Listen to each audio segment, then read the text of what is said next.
এর জন্মদিন। আসুন আমরা সবাই মিলে তার কথা, তার গান দিয়ে তাকে আমরা স্মরণ করি। প্রথমেই আমরা অনুরোধ করব আমাদের স্কুলের প্রিন্সিপাল ম্যামকে কিছু বলার জন্য এবং কবিগুরু রবীন্দ্রনাথ ঠাকুরের একটি গান দিয়ে অনুষ্ঠান শুরু করার জন্য। রবীন্দ্রনাথ ঠাকুর 13 বছর বয়সে মাতৃহারা হন। তার বিয়ের রাতে ভগ্নিপতি মারা যান। 4 মাস পরে মারা যান প্রেরণা ও ভালোবাসার তিনি কবি হয়ে উঠেছেন সেই নতুন বৌঠান কাদম্বরী দেবী। 1902 সালে কবি পত্নী মৃণালিনী দেবী মারা যান। রবীন্দ্রনাথ তখন মাত্র 41 বছর বয়সে। 2 মেয়ের বিয়ের শর্ত ছিল জামাইকে বিলেতে ব্যারিস্টারি ও ডাক্তারি পড়তে বিলেতে পাঠাবে, কিন্তু কিছুদিনের মধ্যেই রেণু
সখী ভাবনা কাহারে বলে, সখী যাতনা কাহারে বলে, তোমরা যে বড় দিবস রজনী ভালোবাসা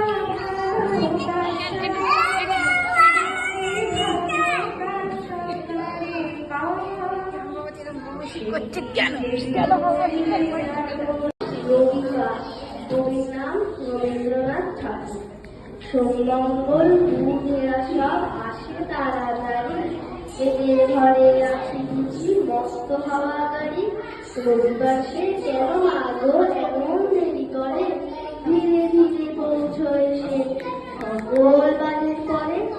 আকাশ পারে তার বাড়ি কি দূর কি সবার চেয়ে, সে বুঝি মা তোমার মতো ঘরের মেয়ে।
Love